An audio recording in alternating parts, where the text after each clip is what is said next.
Yeah, sure. My name is Justin Carmona, Justincarmona. And where do you live? Where's your family from? Here, Ovid. We've been here for 15 years. All right. And also, though, your family, what? Well, my parents and my family own the pizzeria. Mm-hmm. We own the Italian kitchen, which is currently on fire. Mm-hmm. We've owned that for 2.5 years, maybe? It's been a couple years now, and I've worked there since before my family owned it in high school. I've worked there for like 7 years. And it's been in that place for 11 years. Approximately 11 years, yeah. There was a bonfire. There was a block fire about 11 years ago that burned the previous location, which was right across the street on that corner lot over there. Mm-hmm. So because of that, they moved the Italian kitchen into the building where it is right now, which actually was the hardware store previously. What are your parents thinking? What does this mean to them and to everybody in town? I mean, my parents are they're feeling the weight of what's going on. I don't want to speak for them completely because I don't know exactly what they're going from, but from my perspective, I'm feeling it too. We're all feeling it. It's something we love. It's a business we've had for a while. We've worked really hard. We've been trying to make more money because when we first took it over, it sort of only broke even. So we put a lot of love into that place. People really like us, our employees. We kind of love everyone, and it's rough. It's rough to see it burn again. We didn't own it the first time. I wasn't even doing volunteer firefighting the first time. It's part of the reason I became a volunteer firefighter was watching the previous block fire when I was like 13 or 14. So it's rough. It burned from the Big M all the way on the corner, all the way through. So it's a couple buildings, depending upon how you want to count it, because the Big M to the diner was one flat building with separations in between, and then it jumped the alleyway into our flat, which is the kitchen, and then a couple other offices and a laundromat. So it burned 300 feet of structure. It's a crazy fire. One of the biggest fire I've ever been to, I'm pretty sure, except for I was at the Ferrara lumber fire in Seneca Falls last year when the lumber warehouse burned down. That was crazy, but I think this probably has more departments involved if I had to guess. Yeah, right? It's Was there any thought, as you're hearing about it, that originally it's Big M, was there any thought praying that it was going to be able to stop before getting... So I was at work and I saw a text from my father. He sent me a video standing on the corner right in front of the kitchen looking towards Big M, and there was flames shooting out of the window of the apartment, like 10 or 15 feet out of the window, and I knew, I was like, oh no, this is bad. Because yeah, there are fire alarms and smoke alarm calls. I wouldn't say regularly, but it happens every once in a while, maybe every other month, especially in the summer on these blocks of buildings. We trip our smoke alarm or our moisture sensitivity every once in a while, but it's never a fire, never a real fire. So at first I was hoping like, oh, it's just something small, but once I saw the video, I knew this is bad. So I put on the scanner and I listened for a little bit just to sort of figure out what was going on, because I was at work. I was supposed to be at work until 10 p.m. Because I work second shift.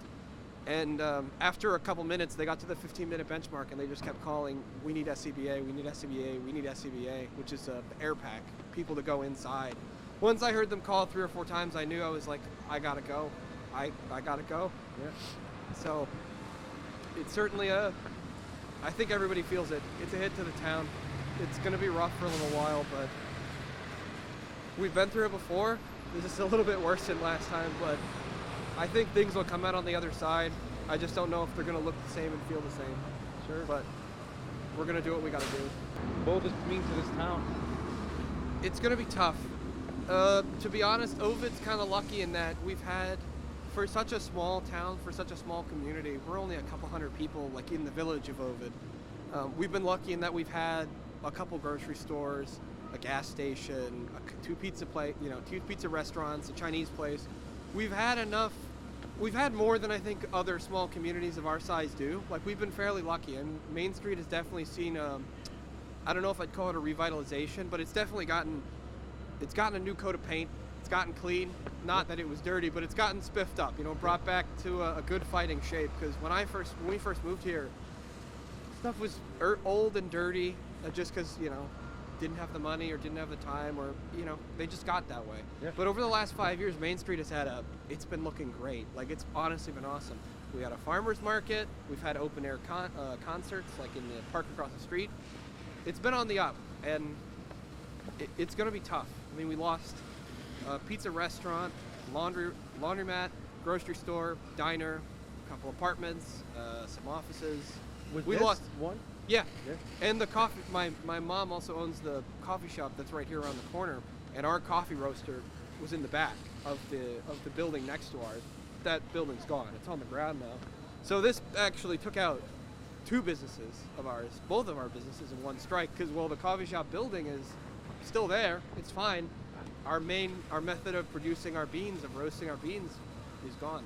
It's in a pile on the ground. So this is gonna be rough for a while.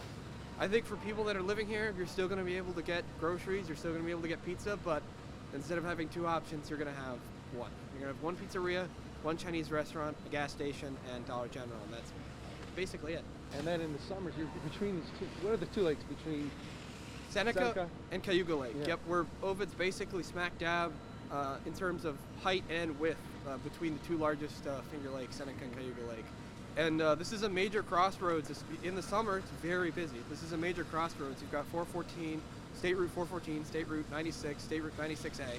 If you're going north-south between Seneca and Cayuga Lake, you basically have to go through Ovid unless you're taking State Route 89 or you're taking a shortcut that'll take you around Ovid. But we have multiple state routes that intersect here.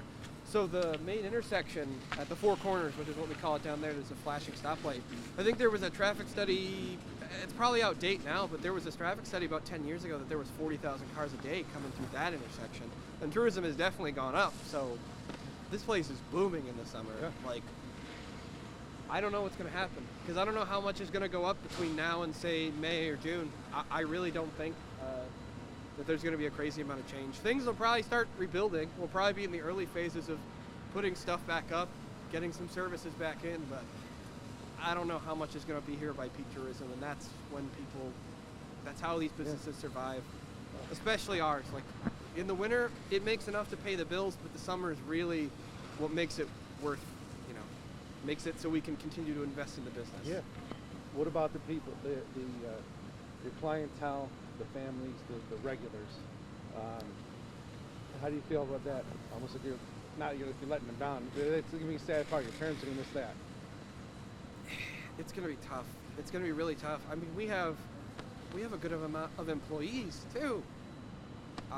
We love these people. These people are family. I've known some of these people since I was in middle school. Like, I've only worked here for 7. We've lived here for 15, and I've always thought that was the best pizza restaurant in town, well before I had any involvement with the place. So, I know all these people. We know all these people. We love all these people, and it's really gonna suck. It's really gonna suck, and I don't know what's gonna happen. All I know is, right now we gotta do what we gotta do, and tomorrow is gonna be more, processing. We gotta figure out what the next steps are. But for me, I don't know. Tomorrow I probably won't go to work.